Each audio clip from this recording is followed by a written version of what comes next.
Olá, seja bem-vindo ao Cidadania em Debate. E neste ano nós vamos discutir muito o assunto eleições. É ano de eleições gerais. Vamos ter eleições para eleger o presidente, o governador, senadores, deputados federais, deputados estaduais. E neste ano também podemos ter um efeito devastador para o equilíbrio das eleições, causado pelas fake news. Nós já discutimos aqui no Cidadania em Debate o efeito maléfico das fake news nas democracias ao redor do mundo, como nos Estados Unidos, por exemplo. E hoje nós voltamos ao assunto para falar que a Justiça Eleitoral está se preparando para enfrentar esse desafio. Estão conosco aqui o juiz membro do TRE, Paulo Sodré, que é também coordenador dos juízes da propaganda eleitoral.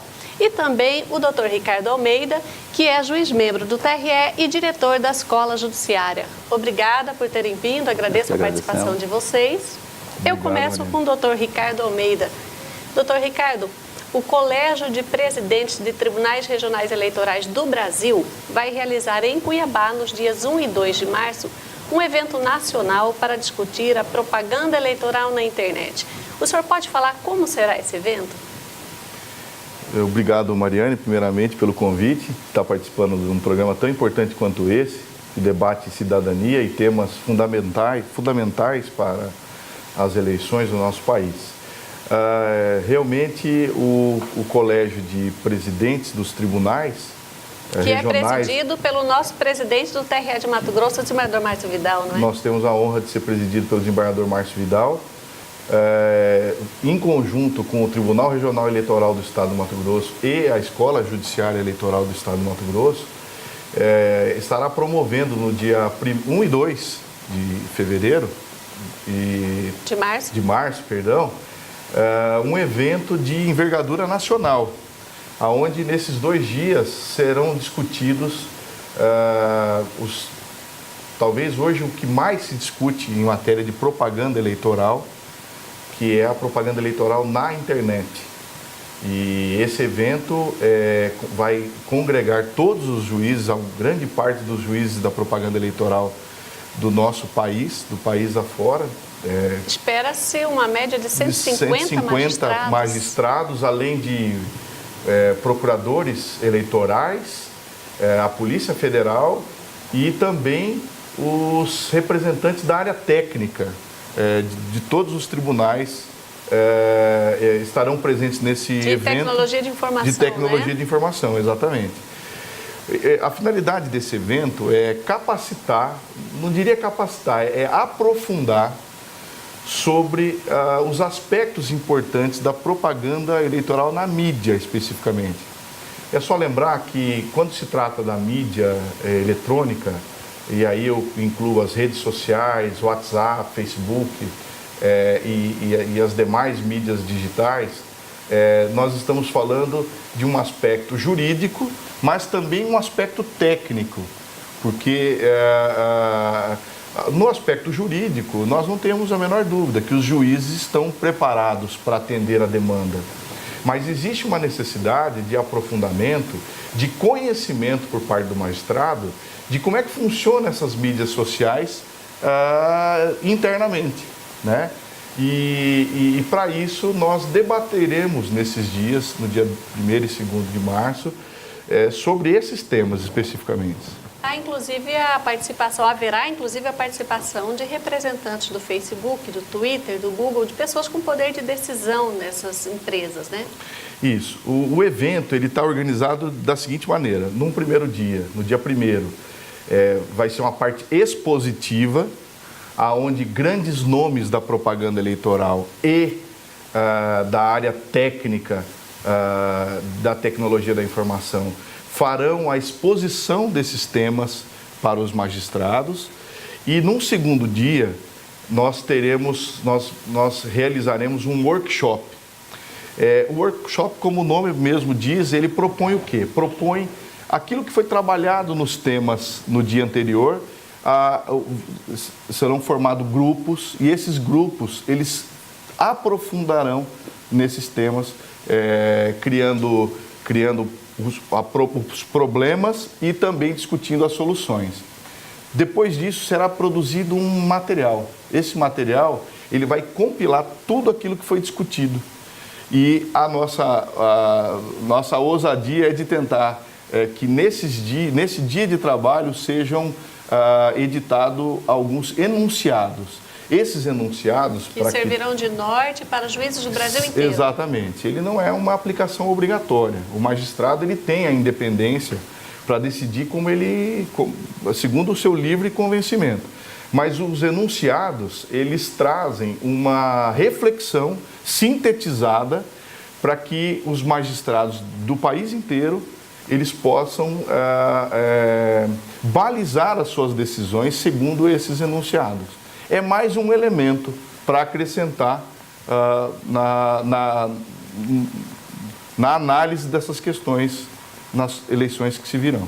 Interessante que o senhor disse que será um evento para discutir a junção, né, a interposição de duas áreas, a área jurídica com a área técnica, na área de informática, por exemplo. Né? Nós estaremos assessorados, nós que eu digo a Justiça Eleitoral e os juízes todos, estarão assessorados por profissionais de ponta na área de tecnologia da informação para dizer o que é possível fazer, o que é possível, até onde a Justiça Eleitoral pode ir, né? Como que a Justiça Eleitoral pode fazer para coibir ou identificar essas questões de fake news, junk news na internet. Você vê, Mariane, é tão específica essa questão. Imagina o seguinte, que num caso concreto, lá, o juiz da propaganda eleitoral, ele se depare com fake news. Então começa a primeira pergunta, a quem ele deve reportar, a quem se dirige o comando judicial para ser retirada essa propaganda eleitoral falsa?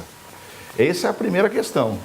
Segunda questão, como se faz, qual o mecanismo o magistrado tem para que efetivamente essa decisão seja retirada do ar?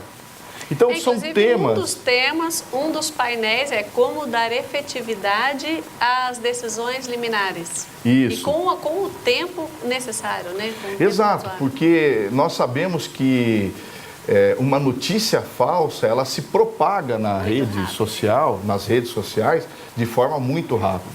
Então, o tempo, nesse caso, ele é extremamente importante, que uma decisão judicial, para ser cumprida, para ser bem cumprida, ela tem que ser rápida. E para ser rápida, é necessário o magistrado saber em que ponto ele vai atuar. Porque não há tempo aí para se cumprir uma ordem judicial, aí se verifica, por exemplo, que a parte que se direcionou aquele comando judicial não é a parte competente, por exemplo, para cumprir aquela ordem. E, inclusive, visando isso, que nós convidamos a participar desse evento representantes das mídias sociais mais importantes do nosso país. Então, nós teremos um representante do alto escalão da rede Facebook, WhatsApp. O Facebook é dono do WhatsApp. Exato. Do Facebook, WhatsApp e outras mídias sociais, para que Twitter, Google, aqui, né? Exatamente. Para que eles possam nos garantir que a ordem judicial será cumprida no seu tempo e modo devido, para que ela tenha efetividade. Me parece que o senhor teria uma observação em relação a isso? Sim. Primeiro eu quero parabenizar ao doutor Ricardo, como diretor da Escola de História Eleitoral de Mato Grosso, e por extensão o presidente do TRE, desembargador Márcio, pela grandeza e pela efetividade desse evento. Quando eu vi a programação, como juiz auxiliar da propaganda que fui em 2014 e agora em 2018, com a responsabilidade de coordenar o trabalho, em parceria com os outros dois colegas, dá para perceber, e eu quero fazer um gancho especial sobre a junção entre a tecnologia jurídica que o doutor Ricardo muito bem apontou, e principalmente com a questão da efetividade da decisão liminar. Só para ter um exemplo, você citou, Mariane, que o Facebook é dono do WhatsApp. Porém, no dia a dia, nas varas criminais, nós temos uma dificuldade, porque embora sejam tudo o mesmo grupo, são empresas distintas. E aí, um juiz pode dar uma determinação para que o Facebook cumpra, diga, não é comigo, é com o WhatsApp ou vice-versa. Então, o convite a essas empresas para que compareçam ao evento pode tirar dúvida de muitos operadores jurídicos, né? e facilitará muito para dar efetividade. E, fundamentalmente, porque o controle da propaganda, doutor Ricardo, sabe muito bem disso, que está há muito tempo no TRE, tem um domínio dessa matéria, ela se dá não só no aspecto jurídico, mas no aspecto operacional, para dar efetividade, para tirar uma propaganda maliciosa, para tirar uma propaganda inverídica, tanto quanto o conhecimento jurídico tem que ter o conhecimento técnico como da efetividade. Então, quando você coloca, digamos assim, na mesma mesa, operadores jurídicos e operadores técnicos e as grandes corporações da comunicação na internet, você tem condição não só de soltar os enunciados, que são importantíssimos, mas de criar mecanismos e canais de comunicações expedidos para que esse processo seja da melhor maneira realizado, beneficiando assim o eleitor, que é quem todos nós reverenciamos. Uma das propostas da Justiça Eleitoral nesse evento é solicitar a essas empresas que apontem os responsáveis por receber essas notificações, para que o trâmite seja o mais rápido possível. Doutor Ricardo, o senhor já disse que esse evento tem o objetivo de deixar um legado para a Justiça Eleitoral. Talvez não encontremos as respostas para tudo, mas será um legado bastante importante. Mas ele será fechado, esse evento, né? Esse é um evento fechado, tá? Porque o objetivo dele é muito claro. O objetivo dele é um aprofundamento nesse assunto. Como você disse na abertura do programa, nós temos aí o exemplo das eleições nos Estados Unidos. Recentemente, acompanhando pelas notícias, o FBI, né, ele indiciou 13 russos, apurando a eventual participação desses russos no processo eleitoral americano. Você vê que isso não é uma novidade no nosso país. Isso é um tema hoje que com certeza está sendo discutido no mundo inteiro. Na verdade, a Justiça Eleitoral está se antecipando. Não está esperando acontecer para depois agir, não é? Nós aqui pretendemos, com esse evento, dar um passo importante, discutir a fundo essas questões. Nós não temos a pretensão de uniformizar pensamento, não é essa a pretensão. Porque o pensamento, quanto mais ele se difundir, ele aflorar, aquele velho ditado, quanto mais cabeças pensando, mas desde que seja numa única direção, né, com certeza se chega a um resultado mais profundo. A ideia é exatamente essa, é a gente aprofundar a discussão. Por isso ele é um evento fechado, restrito a magistrados que cuidam da propaganda eleitoral e os demais operadores de direitos envolvidos nessas questões. Nós temos, por exemplo, a necessidade de que haja investigações, por exemplo, né? E por isso a participação, por exemplo, da Polícia Federal, de representantes da Polícia Técnica, né, Federal, e também do Ministério Público Eleitoral, que tem uma participação importantíssima nesse contexto. Então, a proposta é essa, a proposta é a gente aprofundar. Eu acho que quando a gente começa a aprofundar sobre um tema, a gente começa a encontrar a vacina para se proteger num aspecto tão que gera tanto malefício à nossa sociedade. Que outros países podem não ter se preparado, né? Eles se assustaram com o fenômeno. E nós já vimos o que aconteceu em outros países e a Justiça Eleitoral está se antecipando. Imagina o seguinte, o período eleitoral, qual que é a finalidade da propaganda eleitoral? Cada candidato, ele expor as suas propostas e também é válido, nós sabemos, que o candidato ele possa fazer críticas aos seus adversários. Isso faz parte do processo político. Mas algo que não é permitido é a veiculação de notícias falsas, né? Então, é muito utilizado, por exemplo, na divulgação de uma... O senhor vai me dar essa Sim. Essa definição de fake news, junk news no próximo bloco. Nós queremos discutir para saber como é que os juízes da propaganda, como é que a escola está se preparando e como é que vocês enxergam isso. A gente vai para o intervalo e no próximo bloco a gente discute qual é a diferença entre fake news e junk news. Como é que você pode se preparar para não se deixar usar por um eventual candidato? Quais são as vacinas para isso? A Justiça Eleitoral volta já com o programa Cidadania em Debate.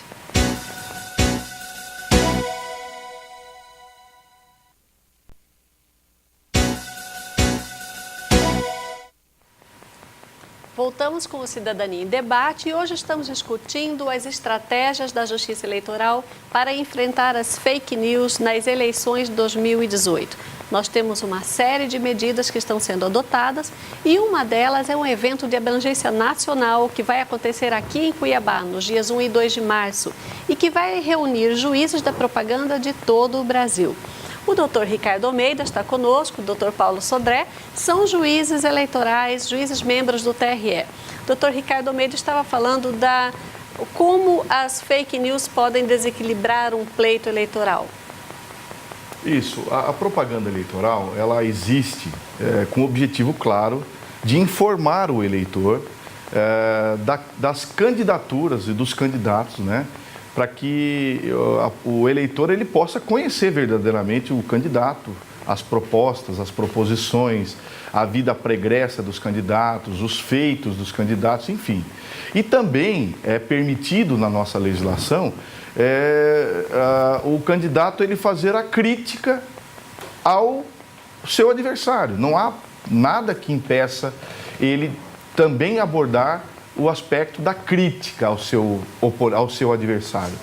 Mas algo precisa deixar muito claro, não é permitido a divulgação de informação, principalmente o que a legislação chama de informação sabidamente inverídica.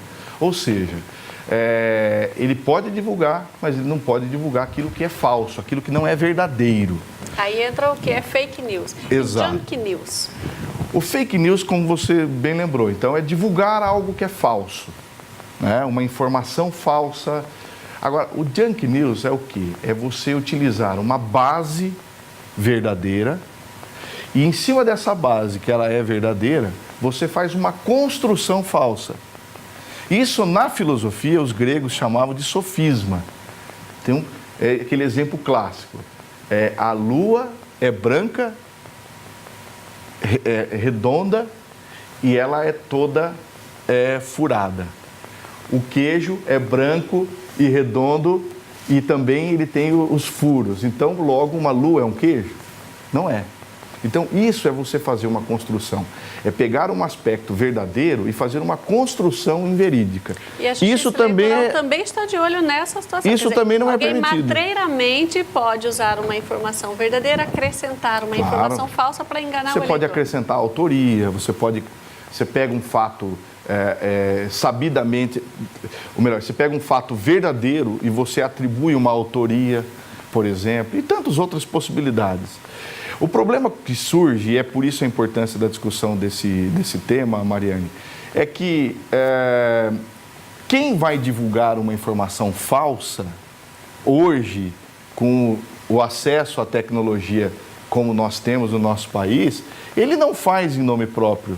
Ele procura se utilizar de um subterfúgio acobertado por uma tecnologia, né?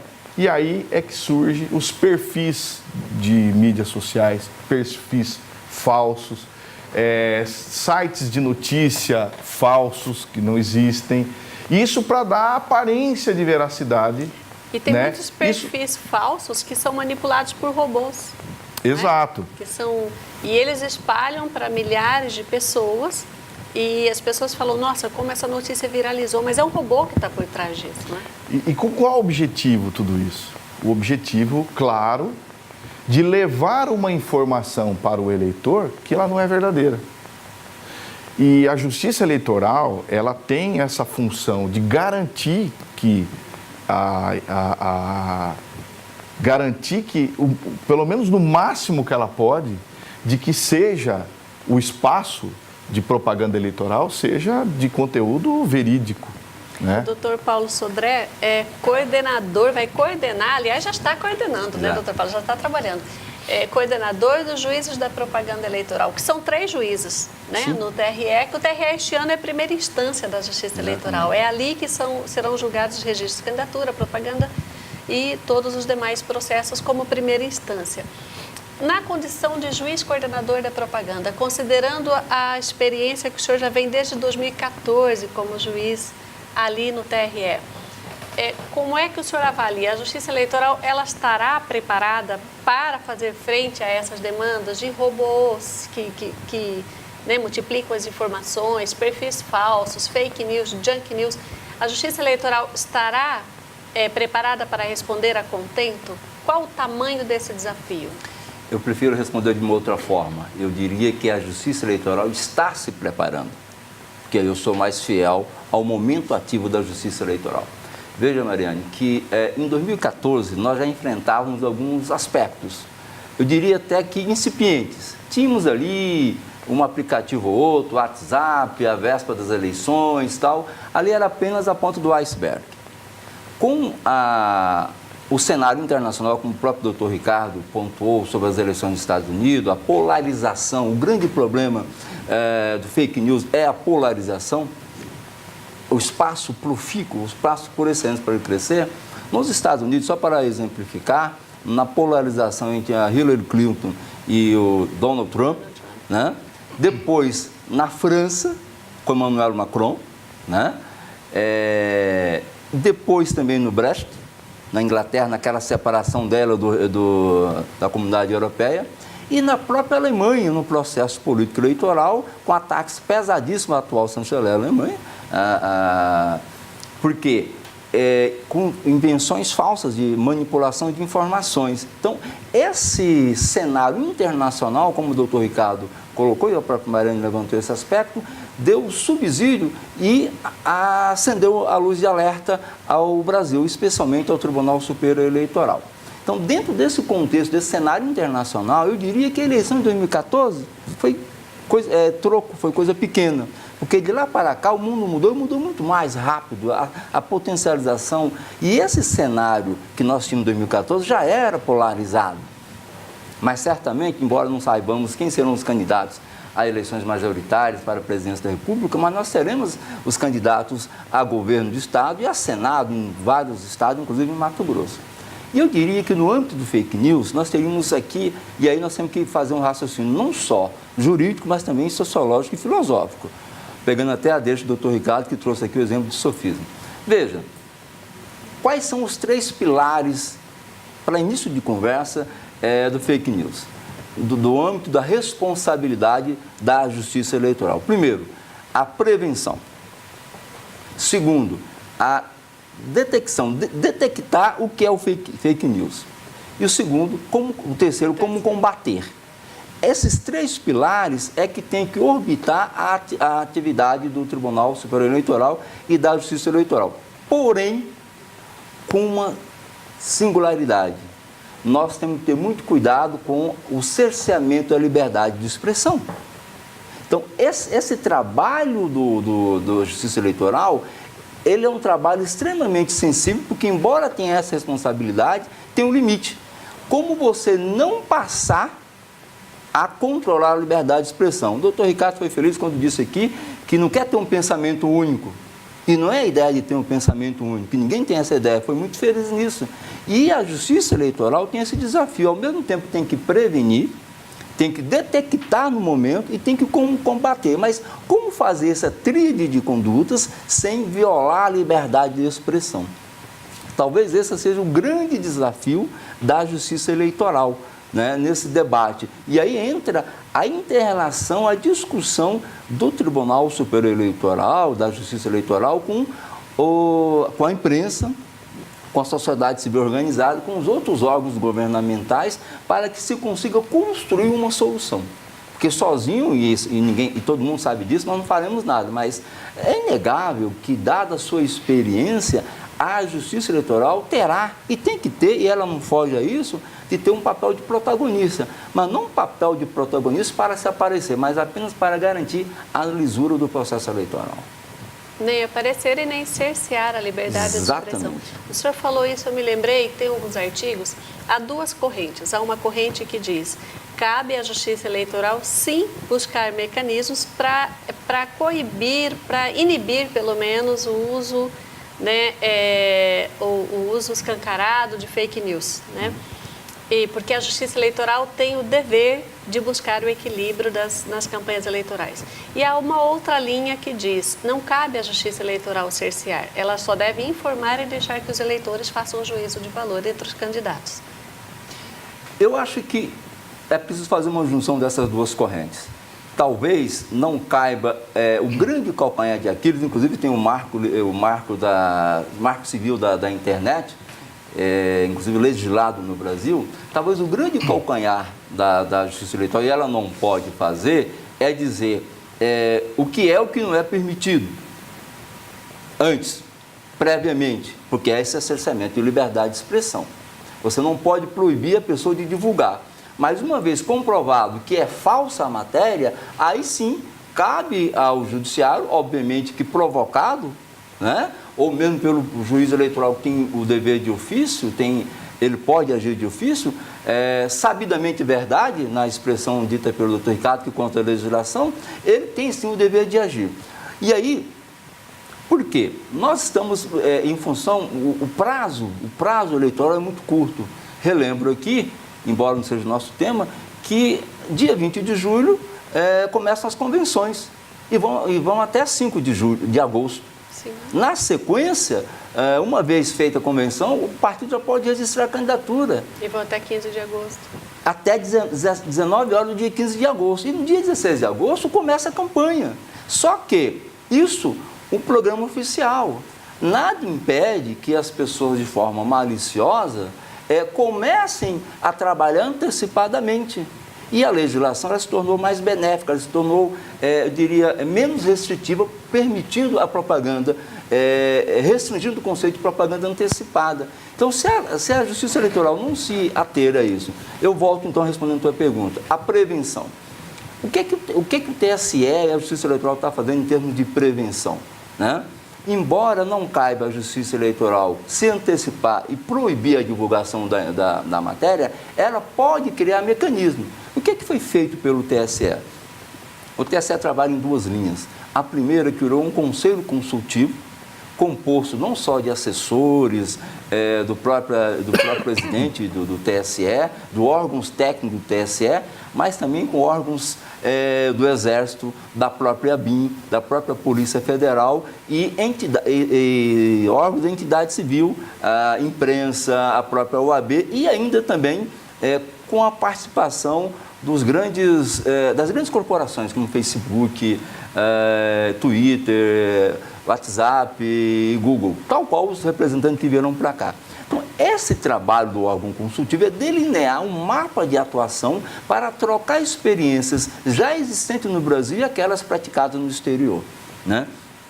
Uma outra linha de atuação interna feita pelo TSE, criou-se um grupo de trabalho. Esse grupo de trabalho tem a finalidade específica de tentar não criar uma legislação, até que não seria mais possível, mas de pautar e criar mecanismos para que internamente a Justiça Eleitoral possa sobreviver e possa criar mecanismos de prevenção.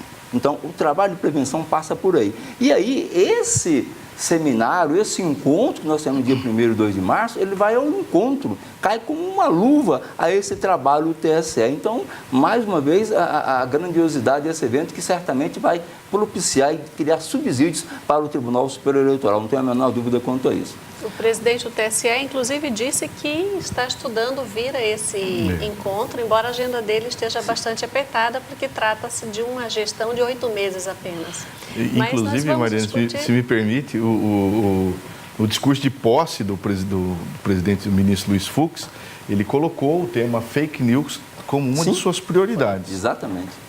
É fato. Nós vamos discutir um pouco mais sobre fake news no próximo bloco e vamos também trazer umas dicas para você, eleitor. Como você pode fazer para não se deixar usar pelas fake news? O que fazer para se precaver? E quais os cuidados você deve tomar para não cometer um crime? Até lá, a gente volta já.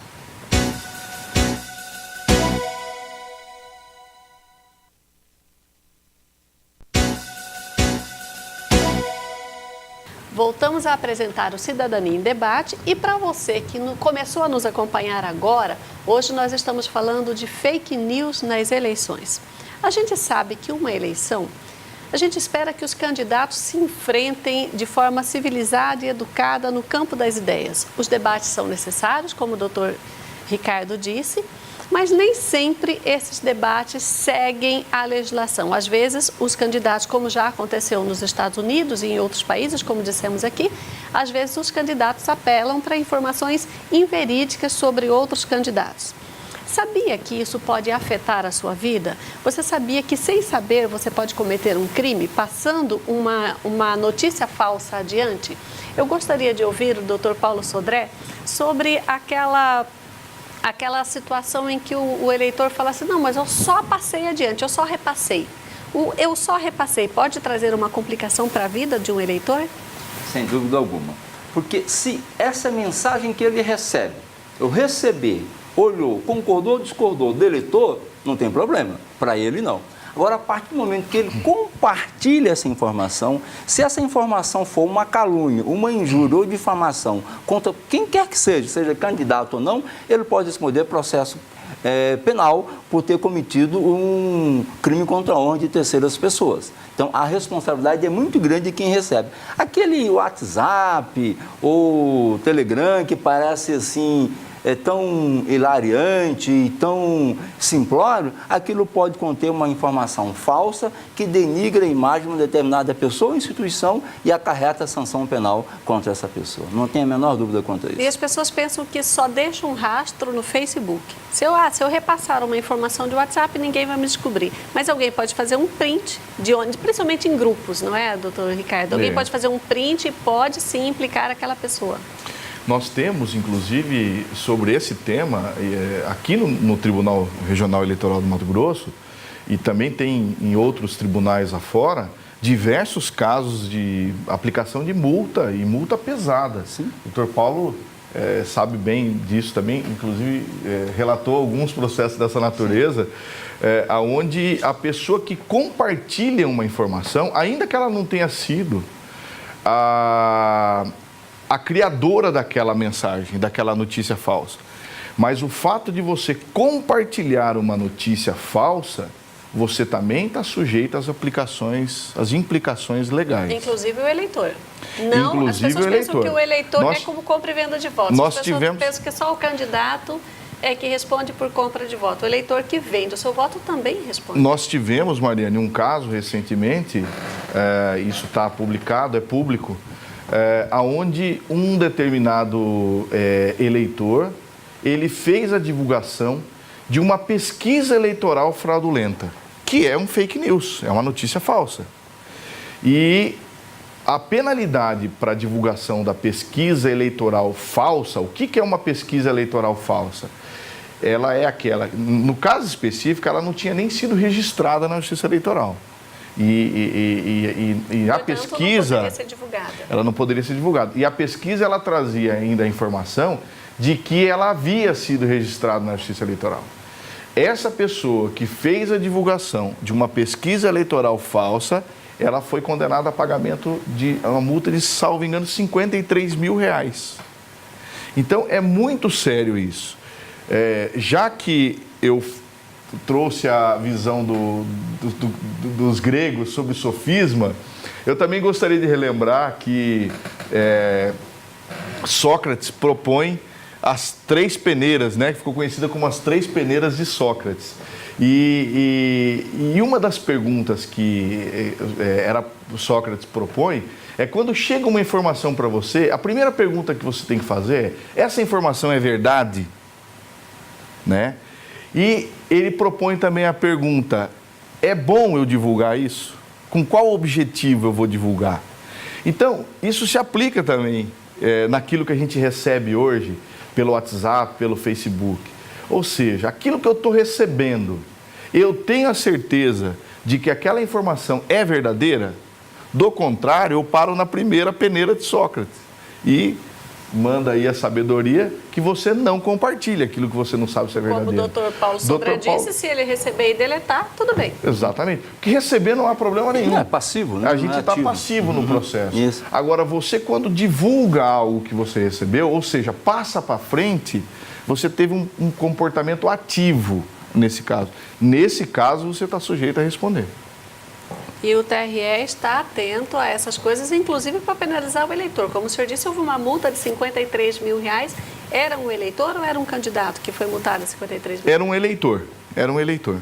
No caso específico, era um eleitor. E é um valor considerável. Porque a pena da divulgação de pesquisa eleitoral não registrada, ela não dá margem a valor maior, a subjetivismo do juiz. Ela determina que seja o valor de R$53 mil. Então, no caso, foi o valor único, né? Alguma outra orientação para os eleitores para que não se deixem usar por essa onda de fake news e junk news que pode ocorrer no pleito eleitoral de 2018? Sim, eu gostaria, e até de pegar essa questão da referência a Sócrates, tem se trabalhado muito no conceito de pós-verdade, que necessariamente não é igual à mentira, né? E eu até vi uma charge muito interessante: penso, logo existe. Outro, acredito, logo estou certo, né? A questão do conceito de pós-verdade... Tão atual, né? Para a polarização que existe hoje no Brasil. Então, às vezes você recebe uma informação, você tem uma leve desconfiança que aquilo não é verdade, mas como você está tão motivado, tão imbuído, você acredita naquele candidato, você passa para frente. Então, você tem que ter um monte de serenidade, aliás, muita serenidade nesse momento do processo eleitoral. Isso que o senhor falou é interessante, porque o meu candidato, aquele candidato com quem eu simpatizo, ele também pode produzir. Pode ele também produzir. Pode produzir. Exatamente. Eu posso ser vítima do meu próprio candidato. Isso é importante.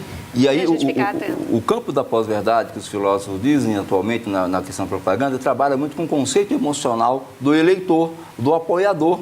Ele passa a acreditar que aquilo é verdade. Quando não é verdade, tinha todos os elementos para saber que não era verdade. Seja para fortalecer o seu candidato e, principalmente, seja para denigrir ou desconstruir criminosamente o candidato alheio. Então, essa serenidade do eleitor, por isso a questão da prevenção é muito importante, porque o Tribunal Eleitoral, a Justiça Eleitoral, não quer penalizar o eleitor. O que ela quer é garantir a justeza na disputa eleitoral, o equilíbrio na disputa eleitoral. Por isso, todo esse investimento no combate ao fake news. Mas, infelizmente, uma vez detectado, apura-se a responsabilidade. Seja eleitor, seja o candidato, haverá de ser responsabilizado nos limites de sua participação, né? Nós trouxemos aqui algumas dicas para você que não quer se deixar usar pelas fake news. Vamos a elas. Veja se a fonte da mensagem é de origem desconhecida ou de algum veículo de reputação consolidada. Às vezes, você tem que olhar lá na origem da informação. Qual é a fonte? Não só quem assina, mas quem envia. As pessoas costumam dizer, foi publicado em um jornal, mas qual jornal? Foi publicado em um veículo de comunicação, qual veículo de comunicação? Esse vídeo foi veiculado pela TV, qual emissora de TV? É importante checar essas situações. Outra situação, veja se a informação se apresenta de forma viralizada em sua timeline. Nós falamos aqui dos robôs. Os robôs são utilizados para distribuir uma única mensagem para milhares de pessoas.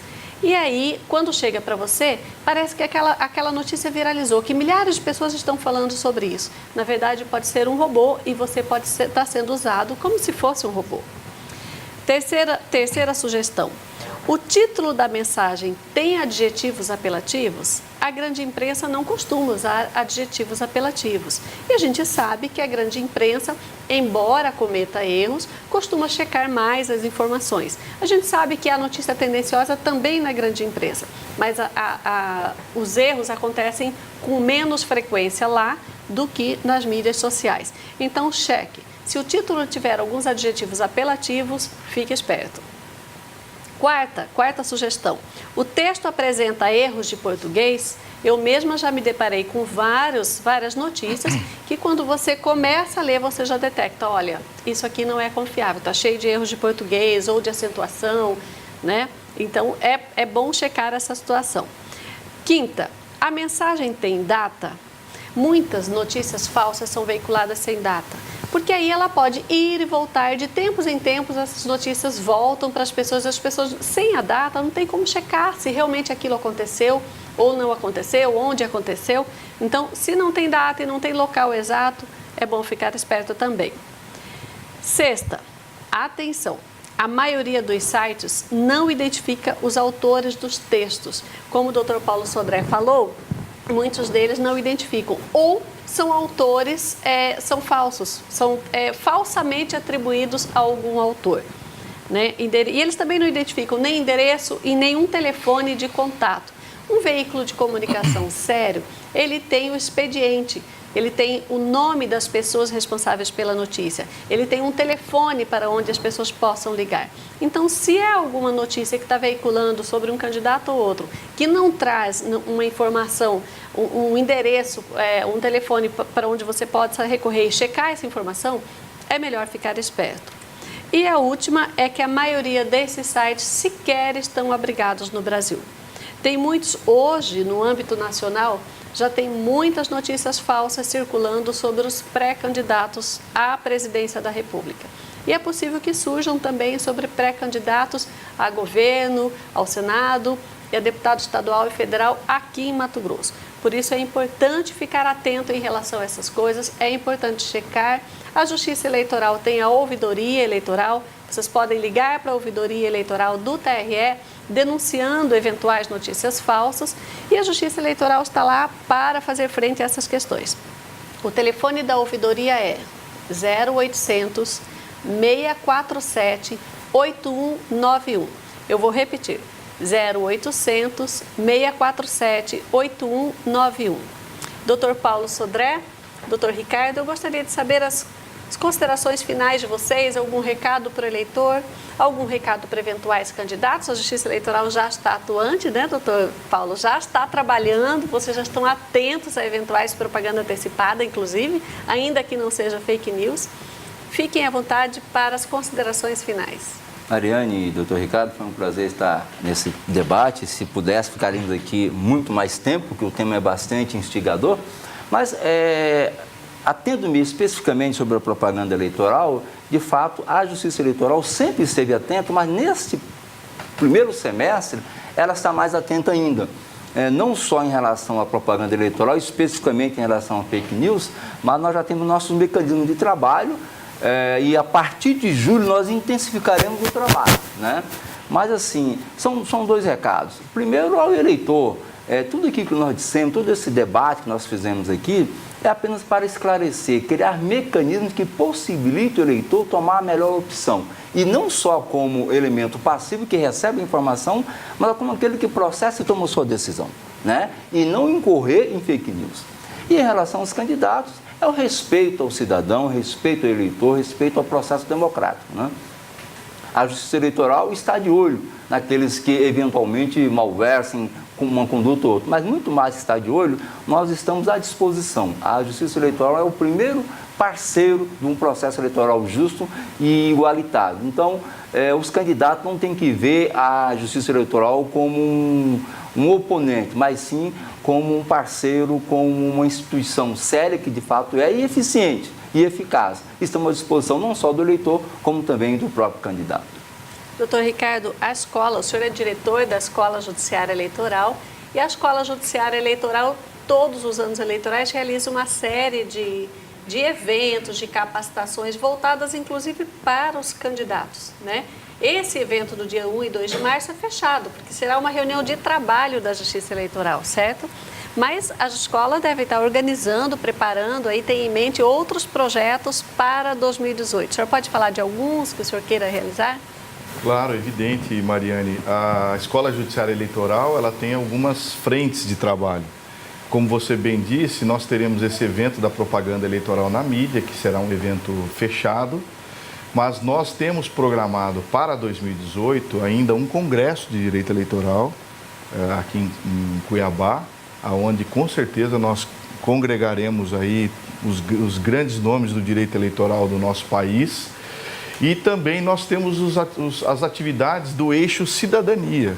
A Justiça Eleitoral, a Escola Judiciária Eleitoral do Mato Grosso, principalmente na época que era dirigida pelo Dr. Paulo Sodré. Bondade. Realizou um trabalho brilhante. Um trabalho brilhante na área da cidadania. Superado pelo Dr. Ricardo. e inclusive um trabalho premiado em nível nacional, com reconhecimento da Unicef, onde é feito um trabalho com o cidadão no início da vida da atividade dele como cidadão, que é lá na escola mesmo, de primeiro e segundo grau. Ensino fundamental e ensino médio. Esse trabalho, como eu disse, foi premiado porque realmente ele não foi um trabalho, não é um trabalho apenas de uma palestra ou de uma atividade específica. É um trabalho que a Escola Judiciária Eleitoral ela trabalha durante todo um ano letivo, onde desenvolve a vontade, procura fazer nascer nos nossos pequenos a vontade de participar ativamente do processo como cidadão. A construção de um país melhor, ela passa por isso. Tem que nascer no cidadão a vontade de contribuir para a sociedade. Essa é a base fundamental de uma sociedade melhor.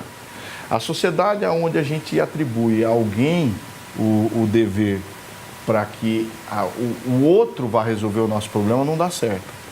Por isso é importante lembrar, como o Dr. Paulo Sodré bem destacou, a Justiça Eleitoral ela é parceira, ela está atenta. Agora, o primeiro juiz da causa é o eleitor. Ele é que faz a primeira análise. Muito feliz essa frase. O primeiro juiz da causa é o eleitor. Ele faz a primeira análise. E, aliás, seria importante que ele fizesse a única análise.